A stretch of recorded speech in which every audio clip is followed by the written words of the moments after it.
Bilang untuk jadi the top 1% punya dua cara. Cara pertama tuh adalah lu jalan yang paling jauh banding 99% lainnya. Atau yang kedua, lu jalan ke arah yang 99% orang lainnya itu gak mau jalan sana. Del Tristan, Ya. selamat datang di Revalue Academy. Oke. Ini podcast pertama kita yang pakai guest ya, Za? Pakai guys, langsung. Biasanya kita berdua ngebacot sama Faza, sekarang akhirnya kedatangan guest yang super gokil ya. Gokil. Sabar, gue balesin dulu. Oke, bisa kayak gitu ya. Udah action masih beneran Mas. ya, Emang beneran ya. tongkrongan banget ya. Mana. Jadi kita mau start dari mana nih? Ya, jadi gua kenal sama Faza tuh udah lama. Oh, udah lama ya. Lama, Jov. Oke. Dari kapan sih kita sekelas waktu kuliah? Kita sekelas waktu kuliah. Ya. Dari tahun pertama ya. 2000 berapa itu ya? 2018. 2018. Udah 5 tahun yang lalu ya. Pak, tapi dulu dia brandingannya kayak atlet basket. Aja ya. Biasa, Pak. DBL gitu Iya, ya. Masuk womanizer, Pak. womanizer. Gak ada anjing. Kan Gak ada. biasa. Tapi gue gak pernah liat lu main basket. Gue bilang gitu. Oke. Kenapa tuh lututnya? Boleh spill tuh. Kenapa lututnya? Enggak, itu bohong ya, itu bohong. Itu bohong, cuma gue cedera waktu itu. Gua cedera. Faza dulu brandingannya ini, Satria bergitar. Dulu gue sama Faza ya anjing. Dulu gue sama Faza, kita sekelas tuh lama. Oke. Lama Jov, sekelas lama. Terus duaan tuh gak pernah ada yang mau sekelompok sama kita, Pak. Kenapa gitu? Anak buangan nih, anak buangan sekelompok sama nih. kita, Pak. Anak buangan. Oke, Pak. Kenapa Za? Sebenarnya gue gak nyalain lu pada ya. Ya Karena betul. kita free rider, Pak. Jujur. Betul. Kita dianggapnya free rider, Tan. Betul. Dan memang benar ya. Memang benar saya itu memang free rider. Berarti lu bangga jadi free rider nih? Sebenarnya enggak. Tapi kenapa lu lanjutin terus jadi free Kita rider? gak bisa pilih. Waktu itu. Oke. Antara kesenangan atau pendidikan kita nggak bisa milih tuh. Iya. Enggak, filosofinya apa sih? Kenapa lu mau nganggur? Gue sebagai orang yang dulu nggak pernah jadi free rider nih. Kenapa lu pengen jadi free rider? Gue pengen cepet kelar. Oke. Biar cepet kelar, gue kerjain semuanya sendiri gue. Oke. Dulu gue anaknya gitu. Tipe yang ambis berarti. Iya, bukan ambis sih. Biar cepet kelar aja, biar cepet kelar. Ya. Lu sendiri berarti ngerjain. Sendiri gue belum tanda kayak tulis nama, gue kerjain sendiri semua biar cepet kelar. So kayak kerja kelompok itu bisa sampai jam 2-3 pagi kan. Itu ya sering. Itu mungkin alasan kita free rider. Karena sampai jam 2-3 pagi ngapain? Bisa gitu. Oke, ngomong-ngomongnya nih sebenarnya Tristan ini mungkin kita perkenalkan dulu kali Kita ya. perkenalkan dulu nih, Bos. Jadi boleh nih Bos Tristan sekarang lagi sibuk apa aja sih? Kan kelihatannya aura-auranya old money gitu ya. Nggak ada. Lihat deh. Pakai baju ini, Pak. Nah, ini baju tadi habis podcast juga Pak di sebelah. Oh, gimana podcastnya? Seru. Tadi ngomongnya beda. Seru. Podcastnya seru ya? Tapi kan beda konsep. Oh iya. Bos, kalau di sini kan kita tongkrongan ya. Iya. Asal, kalau di sana harus jadi persona yang berbeda aja. Oke, berarti maksudnya kalau di podcast sana nggak bisa jadi diri sendiri ya? Ini not ya, ini tanggal berapa nih jadi buat brand yang merasa. Jangan. Kalau apa yang dipublish ya. Ya, jadi gue tuh sekarang kesibukannya lagi berintis bisnis. Oke. Gue bisnis tuh ada 2 sebenarnya sekarang. Yang pertama tuh healthy food restoran di Bandung. Kita namanya Fit Fuel, ada 3 cabang. Yang kedua tuh ada publishing company. Oke. Independent publisher lah. Sama partner gue juga anak-anak SBM, temennya Faza juga semua. Oke. Kita jualan buku lah. Kita produce sama sell books. Oke. Nah, sekarang lagi konten aja sih. Oke, publisher gimana sih Tan? Berarti lu bikin buku lu sendiri atau ada orang nulis buku terus lu publish gitu? Iya. Gimana tuh? So far sih biasanya kita kerja sama, Jov. Oke. Sama kayak yang pertama tuh judulnya The Book of Dreams. Kita kerja sama organisasi dari anak-anak UI. Kalau nggak salah ya. Kok enggak salah. Gue nggak tahu soalnya itu isinya anak UI semua internal atau ada yang eksternalnya. Iya. Tentang self awareness itulah. Oke. Dia yang nulis bukunya karena dia ahli di sana. Iya. Kita produce terus kita berjualin. Oke. Dan ke depannya itu tuh kita bakal masuk kerjasama sama banyak-banyak tokoh-tokoh dan influencer-influencer. Oke, menarik tuh. Tapi kenapa mereka berarti lu mainnya adalah influencer nulis buku, exposure lu ngambil persen berarti. Beberapa bulan ke depan akan seperti itu. Oke, menarik. Kerjasama menarik. lah. Oke. Kenapa mereka butuh publisher? Kenapa mereka nggak nerbitin sendiri? Asumsi kan Ya. mereka influencer dan mereka sudah punya traffic kan. Ya betul. Kenapa mereka butuh lu sebagai publisher gitu? Oke. Yang pertama tuh sebenarnya kan kita jual simplicity-nya kita jual. Ya, Lu oke. tinggal nulis buku aja, kita sediain semuanya. Even mau ada ghostwriter-nya. Oh, lu sediain juga. Oke. Lu bring idea aja cukup. Ya. Dari pengiriman, produksi kan ribet juga ya. Iya, ribet banget sih, Kita ribet urusin banget. semua. Sama kita tuh punya juga, kita udah 2 tahun tuh jual buku. Jadi kita tahu marketing mana yang works, mana yang nggak works, kita punya learning di sananya. Oke. Tapi kalau mau sendiri ya bisa aja. Iya, ya nggak memaksa Simple ya. sama kita, gitu. Iya. Ngomongin soal nggak memaksa, Tristan nih orangnya sangat amat unik ya. Sangat amat unik. Sangat amat. Tadi dia sempat ngobrol, dia tuh orangnya nggak ambisius tapi income-nya udah income direktur. Direktur kalah mah. Gini bos. Capek klarifikasi. Udah sebut nominal takut. Gimana sih Tan? Gue tuh orangnya sangat tidak ambisius. Tanya Faza dulu waktu gue kuliah. Tapi Faza ambisius ya. Gak belok-belokin. Gue dulu, nanti gue cerita lu aja. Cerita lu aja ya. Dendam anjing. Terus. Dulu gue tuh gak ambisius. Dari dulu tuh sampai sekarang gak ambisius sama sekali. Oke. Faza tau lah. Gak pernah ngejar IP. Yang lo kejar apa cewek? Gimana lanjut. Enggak, cewek kan tinggal pulang ke rumah. Jadi gak pernah ambisius. Gue target sejujurnya ya, gue gak tahu ini salah atau gak, kayak salah dah. Gue target tahun depan, 2 tahun lagi, 3 tahun lagi mau ngapain gue juga gak tahu. Oke. Lu tanya gue tahun lalu lu mau ngapain tahun ini, gue juga gak tahu. Oke, menarik. Tapi kenapa gue bukan maju terus sih. Gue bikin sesuatu terus karena memang suka aja. Oke. Jadi lu tipe orang yang gak ngeplan dong? Gak ngeplan, samsak. Sama Kenapa? sekali gue gak pernah ngeplan. Lu percaya gak orang tuh harus ngeplan? Gak tahu ya, mungkin gue juga salah ya. Tapi karena mungkin karena gini kali ya. Kalau ditarik dulu ya, kalau ngeplan tuh gue selalu salah.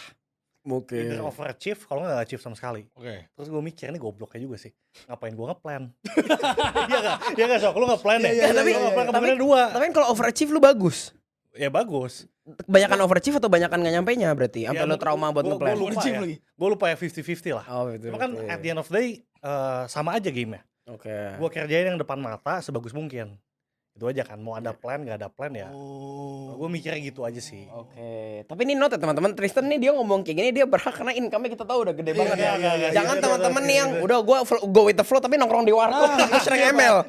Nah itu jangan. Ini beda nih. Dia ngomong kayak gini dia merendah ya teman-teman. Enggak segitunya juga teman-teman. Tapi emang iya sih, gue mikir ya kayak beberapa orang yang sukses itu ya, gue tunjukin sebenarnya mereka itu beragam ya. Alasan mereka bisa sampai di level yang sekarang tuh beragam. Ada yang bener-bener ngeflow aja, ada yang bener-bener ngeplan. Cuman yang gue lihat, kalau misalkan orang yang terlalu ngeflow, biasanya flownya itu bukan lakukan yang terbaik di depan. Iya sih, lakukan yang terbaik tapi dalam push rank gitu. Hal yang lain. Itu Pak. Hal yang lain ya. Benar. Menamatkan TikTok gitu. Nah, iya ditamatin tuh ya. Dia scroll terus berharap bakal kelar. Tamat gitu Sampai ya. video yang sama ulang 2 kali tuh kalau di FYP. Oke, tamat. Dia penasaran tuh. Kalau gue scroll terus kapan beres ini? Namatin TikTok ya. Namatin Pokoknya challenge sampai 10 TikTok berturut-turut enggak ada Big Mo kalau enggak Timothy Ronald. Itu enggak bisa tuh, itu lewat KPI aja tuh. Tamat Iya, kalau tahu tamat habis. tuh. Iya. Sih, benar. Beda sama Faza. Kalau Faza gue tahu dari dulu dia ambis, Pak. Setuju gua. Ambis parah sih, tapi bukan ambis di kuliah. Nah, gue kepo juga kalau Za. Kenapa dulu lu kuliah tuh jadi prioritas nomor 2? Oh. Kenapa? Oke, kenapa menurut gua ya, ini pribadi ya. Ini Ceritain dulu konteksnya kali. Oke. Konteksnya gini, jadi ibaratnya dari 17 jam gue bangun, ya kan, gue punya mata yang melek. Nah itu gue tidak memprioritaskan kuliah itu ke nomor yang pertama. Oke. Tentu saja. Karena gini, ini langsung aja lah ya. Ya, langsung aja. Simple. Kita kan di dunia ini berkompetisi ya. Ya. Dan kita harus jadi yang spesial kan. Ya. Gini Pak, gue masuk SBM ITB, mereka semua tuh IPK-nya 3,5, 3,7, 3,5. Wah gila bet gak jelas aja. Stres Pak, iya orang gue tanya, lu temen tongkrongan gue nih. Cuman kalau lu tanya dia dulu di sekolah ranking berapa? Ranking 3 angkatan. Ya gak jelas anjir nih orang. Maksud gue kayak ini orang emang pinter-pinter gitu sih. Kan gue kayak gitu, lu juga kagak kayak gitu. Lu orang goblok. Lu ranking 3 juga Pak? Dari belakang. Nah iya. Nah kan kita capek ya ngajar-ngajar orang kayak gitu kan. Makanya simple aja. Kalau misalkan gue lulus, dan dalam tanda kutip gue mau cari kerja, ya kan, interviewer lihat gue IP berapa 3,5, lihat sebelah gue 3,5, apa bedanya? Betul. Ya, betul. Apa bedanya? Iya kan? Apa bedanya gue sama dia? Ya. Cuma kalau IP lu berapa 3,5, IP lu berapa 3,2 sih, tapi gue bisa kasih CAGR 30% bos. Sadis. Jadi Nggak ada yang beda bisa, kan? nggak ada yang bisa. Iya kan? Jadi beda kan? Iya. Ya itu sih kalau gue. Ya, lu dari dulu udah tahu kuliah tuh nggak sepenting itu. Gini, ini juga menarik sih. Gue kira sepenting itu. Penting. Jadi menurut lu kuliah itu scam, Za? Menurut gue kuliah penting, Oke. tapi lingkungan yang penting. Lingkungan yang lebih penting. Berarti edukasi di kuliah tuh nggak penting. Anjing kok jadi gue gini sih? Bener gak? Bener gak kalau gitu? Enggak apa-apa. Gini loh. Enggak, jawab menurut aja, gua, jawab aja. yaudah, Enggak apa-apa. Bener, Iya. kok takut ini sih? edukasi di kuliah. Ntar akan ada sate kalau akan ada sate Ini dipanasin dulu gitu loh. Enggak apa-apa, enggak apa. Menurut lu gimana? Menurut lu gimana? Menurut gue di kuliah itu sama aja Pak. Jujur aja ya. Kadang-kadang gue juga kontak teman-teman gue yang kuliahnya nggak di top tier. Gue lihat kurikulumnya gimana, kurang lebihnya sama gitu. Setuju. Cuman yang bedain tadi Pak, ada Yual Trisan 100k followers. Ya, Iya, tapi setuju. kuliahnya menurut gue jadi gini loh. Lu dulu aja deh. Gue kena mental nih. Enggak, jawab aja, enggak mau jelasin aja. Ya udah lu dulu jawab. Apa nih? Pertanyaannya apa? Jadi kuliah tuh, intinya kuliah tuh Penting nggak sih? penting itu atau enggak? Aduh, ini jawabannya kontekstual banget ya. Tapi Karena kalau disuruh jawab yes or no, Ya. penting tapi bukan segalanya. Oke. Kenapa? Karena menurut gua ketemu banyak orang yang kuliah di top 3 ITB, UI, UGM gitu ya. Tapi at the end of the day, gua setuju dengan statement bahwa rapot lu di kehidupan nyata adalah uang atau achievement. Oke. Itu gue setuju. Uang atau achievement jadinya. Uang atau achievement. Nah, atau- kalau disuruh Uang pilih, atau achievement. Mana nih? kalau disuruh pilih, Ya. uang. Jadi lo bisa lihat nilai seseorang dari uang yang telah dia achieve. Kecuali kalau emang dia Nobel ya, Nobel kayak gue pengen jadi peneliti, Ya. gue gak peduli uang. Tapi itu pun juga masih bisa diukur. Maksudnya kalau lu menang Nobel Prize, Ya. penelitian lu dipakai, kan at the end of the day lu dapat royalty, dapat banyak, lu value lu di masyarakat meningkat gitu kan. Betul. Nah jadi kalau ditanya penting atau enggak, jujur gue sangat amat kupu-kupu dan gue yang penting lulus sih. Meskipun IP gue oke ya, Berapa? Lu berapa? pas lulus Ya. 37. Lu bilang gak penting, gak penting. 37. Enggak, tapi Tapi nyebelin fix nyebelin ya. Nyebelin anjing dulu waktu kuliah nyebelin anjing. Nyebelin nih, fix. Belajar anjing. Gak mau kasih contekan fix aja. Gak kasih gini. Set gini. Kalau lagi ulangan nih gini sikunya aja. Apa my bad? Kertas miringin dikit Iya, aja. iya. Tapi gue yang bisa bikin gue di posisi sekarang buset udah kayak sukses aja. Enggak, cuman maksudnya Sukses. Double digit Dion ya. Enggak. Sadis. Kok dia? Makanya nanti yang menurut gua 95% yang bikin gua di sekarang adalah kerja keras gua di luar kuliah. Kayak kita kuliah kan let's say 5 jam lah sehari, 5 jam. Kita tidur 8 jam lah. 8 jam. Jadi kan masih ada 8 tambah 5 ke 13 jam. Kita ada 24 jam. Berarti kita masih ada 11 jam lah, 10 jam. Menurut gua waktu di 10 dan 11 jam itu, dan gua kayaknya gua angkatan Covid. Oke. Pas gua lulus tuh 2020. Oke, lu kuliah di mana sih? Gue di Unpar, Bandung. Jadi gue online 2,5 tahun. Nah waktu itu gue pakai untuk benar-benar grinding parah sih. Jadi gue kuliah kan dulu double monitor. Terus gue, ini jangan ditiru ya, kamera gue dulu gue pasangin klip gue bengong gitu, tau gak sih? jadi tau gak sih? Jadi gue ngerekord diri gue bikin loop 2 jam. Habis tiap pelajaran sampai mungkin heran kok baju merah mulu. Kok gue baju merah mulu. Itu buat gue kerja di salah satu edutech ada loh waktu itu ya. Lu kuliah sambil gawe dulu. Sampai gawe dari semester 1 gue. Di salah satu edutech yang cukup ikonik sih. Oke. Di Naruto Sasuke. Apa tuh? Jadi ya gitu. Jadi menurut gua to conclude, menurut gua penting karena ya kalau lu mau kerja, kita fair-fair aja nggak semua orang bisa jadi entrepreneur. Mungkin entrepreneur nggak terlalu butuh kuliah, tapi kalau lu mau kerja butuh banget sih. Karena minimal HR ngelihat lu tuh lulus S1 atau enggak, IPK lu berapa, dan orang-orang entrepreneur tuh menurut gua orang-orang outlier. Jadi kalau ada statement semua orang bisa jadi entrepreneur, menurut gua nggak bisa. Mungkin ini bisa kita bahas juga di topik selanjutnya. Lu setuju nggak semua orang bisa jadi entrepreneur gitu? Itu menurut gua. Kalau menurut Bos Fase gimana? Udah gua panasin nih. Boleh. Apa. Berarti gini Jov. Apa? Berarti konteksnya di lo. Iya. Kalau lu nggak kuliah kemarin, Iya. lu bisa di titik ini atau enggak? Mampus. Wah, menarik banget nih. Bisa nggak? Lu aja, ini mau khusus spesifik lu aja. Gak bisa gua. Soalnya gua awal kerja di edutech itu lihat kredibilitas gua, IP gua 4 waktu itu, tahun pertama. Terus Kedua pas gue kerja di BUMN, ya gue pas gue 19 tahun gue udah full time di BUMN kan. Itu dilihat juga IPK gue dan kredibilitas gue gitu. Anjing 19 tahun ya.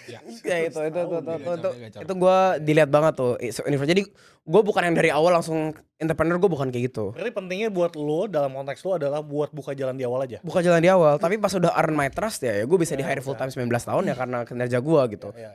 Itu dari gue. Kalau dari Bos Faza gimana? Menurut gue kuliah penting, tapi kuliah itu sangat salah diartikan ya. Kadang-kadang kuliah tuh selalu diartikan sebagai lu datang ke kelas terus lu ngedengerin dosen. Padahal kuliah tuh nggak kayak gitu. Kuliah itu lu datang ke dosen ya, pulang ke tongkrongan, bahas hal-hal yang serius bos, bahas hal yang real shit menurut gue ya. Real shit gitu. Dan itu yang penting gitu. Salah satu yang menyadarin gue, ini emang agak kontroversial. Cuma waktu itu gue sepengen itu sukses gitu ya. Jadi pas gue di ITB itu, gue kira gue udah sukses. Gue kira gue sama. Karena kayak semua orang se-overpraise itu sama, oh ini kuliah ITB gitu kan. Tapi ketika gue suksesnya, definisi sukses apa sih? Definisi sukses itu gue lulus langsung naik private jet kali ya. Itu pak, halu banget gue anjir. Wah berarti gameplay gue itu gak boleh sama kayak orang-orang lain. Gameplay gue harus lebih kenceng. Makanya gue ngeliat oke, apa yang bisa bikin gue beda ya. Sedangkan gue ngeliat teman-teman gue yang pinter banget di kuliah, mereka belajar dikit, mereka IPK langsung bagus gitu. Nah gue bukan orang kayak gitu kan. Lu tau sendiri background gue gimana kan. Ya udah gimana cara gue dalam tanda kutip ngalahin dia.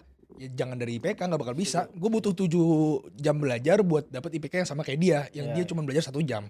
Ya gue perangnya jangan di situ gitu loh. Gue perang di tempat lain. Nah waktu itu kebetulan nemunya saham.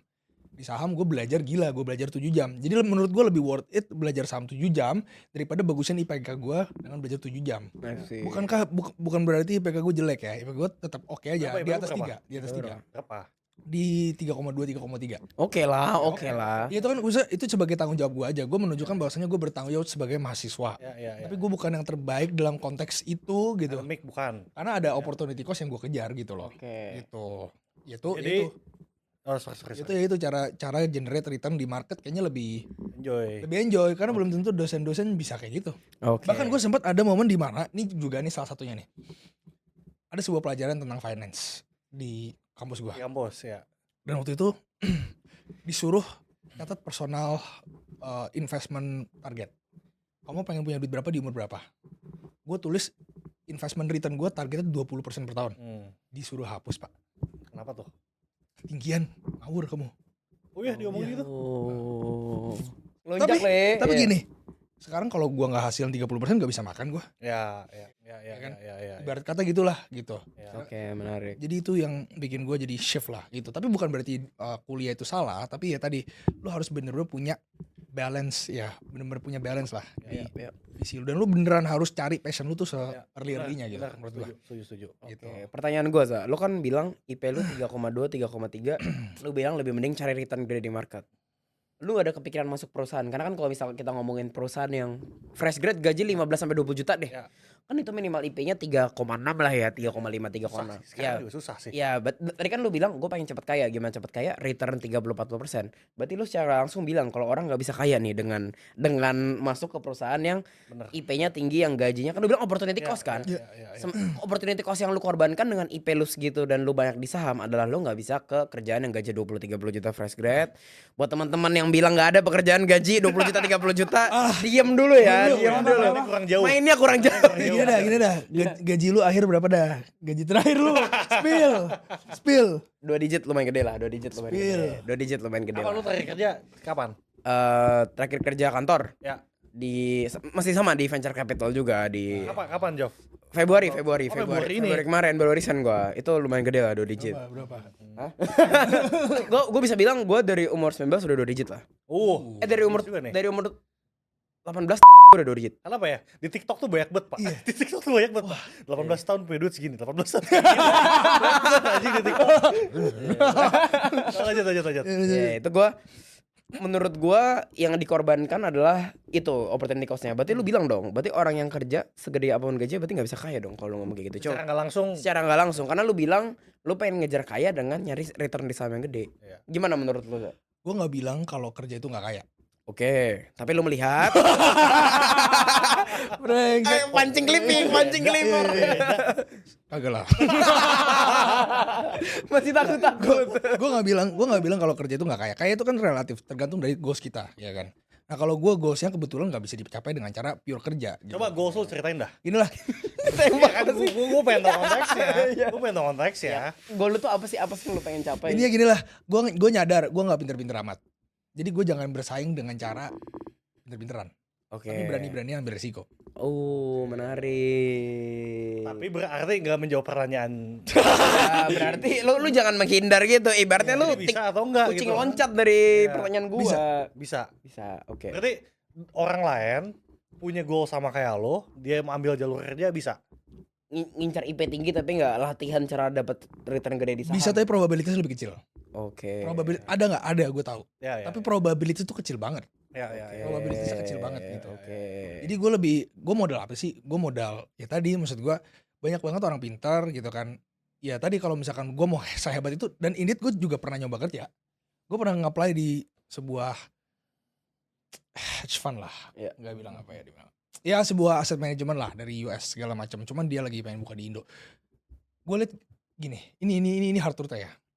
Gue udah sampai tahap akhir. Gue udah wawancara sampai tahap akhir lah. Udah tinggal. Ini waktu kuliah, lulus kuliah. Lulus kuliah. Udah sange lagi nggak boleh. udah pengen banget lah. Gue udah pengen banget. Gue udah pengen banget. Gue udah kayak, wah ini kayaknya menarik nih kerja di perusahaan ini. Dia sebuah Gajinya very menjanjikan lah. 30 juta pak. Oke. Fresh grade. Fresh Oke grade. banget lah. Iya, fresh grade. Belum termasuk bonus-bonus. Iya tuh. belum. Dan itu timnya sangat kompak lah. Gue suka banget lah. Gue juga nge-research founder dan segala macem. Dia aset management company lah. Gue udah sampai lulus tahap akhir, kalah gue. Emang dia peduli cerita gue, bapak gue meninggal, terus gue butuh apa? Nggak peduli anjir. Dia perlu, ya udah gue cuman S1 yang kayak begini ya kan, ITB. Kalau lu keterima di kerjaan itu lu bakal nyampe di titik lu sekarang nggak? Enggak. Oh. Ini nggak bisa dong. Nggak maksudnya. bisa dong, berarti nggak bisa untuk mencapai goal lu di kerja korporat di gaji mungkin tinggi lebih dong. lama. Lebih lama. Oh, karena waktu lu kan kesita kesana semua, Iya. jadi lu nggak bisa dapat return yang Gini lebih loh, besar. kalau kita kerja di korporat, kita tuh nggak selalu mengerjakan hal yang dalam tanda kutip penting. Contohnya bang. Wah gila loh. Gini, mungkin buat simpel admin work Yes. atau Ya. rekap work. Ya. Ya ibaratnya lu bikin bisnis kafe, kan hal yang repetitif itu sebenarnya lu nge-recap sales penjualan hari ini. Iya, bisa 2-3 jam sendiri tuh kalau lu ngelakuin sendiri. Iya. Nggak penting gitu ya. Iya. Kalau lu baca bisnis, pelajarin bisnis tuh lu dapat berapa bisnis, udah 3 bisnis, mungkin bisa lu dapat sejam satu bisnis gitu kan. Iya. Nah, gue lebih fokus ke situ. Jadi itu yang bedain gue gitu. Kebetulan gue tahu mana yang penting dan mana yang tidak penting. Dan apakah gue gak pernah kerja? Gue pernah. Gue waktu itu intern juga lah di financial services juga lah. Dan gue di situ bener-bener gue bener-bener mikir gue pengen jadi spons di sini. Ya, gue pengen menyerap semua informasi yang bisa gue serap gitu ya. Mana yang penting, mana yang gak penting. Oke. Mana yang penting, mana yang bisa. Yaudah kerjaan gue apa? Kerjaan gue tuh generate return kan. Generate return bagus di market. Intinya gue pengen punya return 20% per tahun, titik gitu. Gimana pun caranya. Oke. Nah, selain daripada yang tidak mengarah ke situ itu nggak penting. Ya. Oke, pertanyaan. Lu bilang lu pernah intern di apa tadi? Financial services company Di lah. financial services company. Waktu lu masuk sana, jauh nggak skill gap-nya? Kan lu paling pintar di sana. Skill gap. Iya. Lu jelasin coba. Skill gap sama orang di sana. Iya. Atau mereka ngerti riset. Karena gini, menurut gue kalau di pasar saham tuh ada perbedaan yang tajam antara orang yang menganalisis dan praktisi, Pak. Setuju. Iya. Ya. Gini, ada orang yang benar-benar punya drive gitu loh. Punya api, gue pengen generate return bagus. Sama orang yang punya drive, gue pengen generate gaji bagus. Beda tuh. Iya, tapi menurut gue kayak gitu guys. Ya. Oke, menarik. Mungkin kita shift ke Tristan ya, Tristan. Kalau lu gimana, Tan? Menurut lu kuliah ada perannya dengan posisi lu sekarang, dan mungkin lu bisa ceritain kayak kalau Faza kan pernah nyoba intern, gue pernah nyoba korporat, gue 3,5 tahun lah, 4 tahun gue nyoba korporat. Kalau lu background lu gimana dan sepenting apa sih kuliah buat posisi lu sekarang? Oke. Background gue tuh gue bisnis dari kecil. Oke. Kecil Pak. Gue bisnis pertama tuh kelas 2 SMP. Waduh, jualan apa SMP. tuh? Jualan DVD bajakan. Waduh. Jualan DVD file tau gak sih lu film dulu file di kopi-kopi gitu. Ya, Ini Disnya. Tapi Disket. gue kopiin file doang. Oh. Itu pertama kali. Oh, bisa sih kayak gitu, bisa sih. Iya. Bikin brand pertama kali itu kelas 11, kelas 2 SMA. Tiap tahun tuh selalu bikin bisnis karena memang seneng. Oke. Untuk build something yang ada di otak jadi kenyataan tuh gue seneng aja sih. Oke. Prosesnya Bikin produk seneng. berarti ya, bikin produk. bener. Iya, oke. Bikin konsep tuh seneng. Sampai pada akhirnya gagal mulu. 2020 gue mikir anjing, ini kayak gue yang goblok ya, atau bisnis emang susah anjing. Gue mikir lah, gue gagal mulu. Iya. Terus akhirnya gue mutusin buat belajar pertama kali di situ. Oke. 2019. Waktu zaman kuliah kita juga. Iya. Belajar, jadi gue belajar bisnis, Faza belajar saham waktu itu. Ya. Kita sekelas. Terus akhirnya bikin Fitfeel pertama kali dengan semua ilmu yang udah gue punya. Jadilah usaha sampai hari ini. Backgroundnya kayak gitu. Nah, peran kuliah membantu atau enggak sampai hari ini? Gue setuju sama Faza sih. Kita nggak bisa compete sama orang ambis anjing ya. Kita nggak bisa Pak. Kita nggak bisa. Gue tuh sempat dengar satu orang, Mark Manson gitu yang ngomongnya. Dia bilang untuk jadi the top 1% itu tuh bukan lu punya dua cara. Cara pertama tuh adalah lu jalan yang paling jauh dibanding 99% lainnya, atau yang kedua lu jalan ke arah yang 99% orang lainnya itu nggak mau jalan sana. Oke. Nah, kan kebetulan saya malas ya. Malas, gak mungkin saya mau jalan lebih jauh dari mereka. Jadi kalian belok kanan, gue belok kiri ya. Soalnya semua waktu zaman itu nggak ada yang mau bisnis ya. Bener. Padahal kita kuliah tuh di sekolah bisnis. Manajemen. Sekolah bisnis salah satu terbaik di Indonesia, tapi nggak ada yang mau bisnis. Jadi gue mikir juga, kayak kalau gue compete di IP, kayak nggak ketampung nih. Jadi gue ambil jalur bisnis. Membantu atau enggak, membantu bener kata Faza, gue juga setuju di lingkungannya. Soalnya kalau lu mau ngadu ilmuwan, sama TikTok juga bagus TikTok anjing sekarang sebenarnya kan. Kurikulum Harvard juga di internet ada gitu. Iya. Nah, tapi lingkungan yang nggak bisa dibeli. Gitu sih. Menarik. Yes. Lingkungan ya. Oke. Bener. Berarti kalau misalnya lu di posisi sekarang, bisa dibilang kurikulum atau edukasi kuliah nggak berperan sama sekali atau gimana?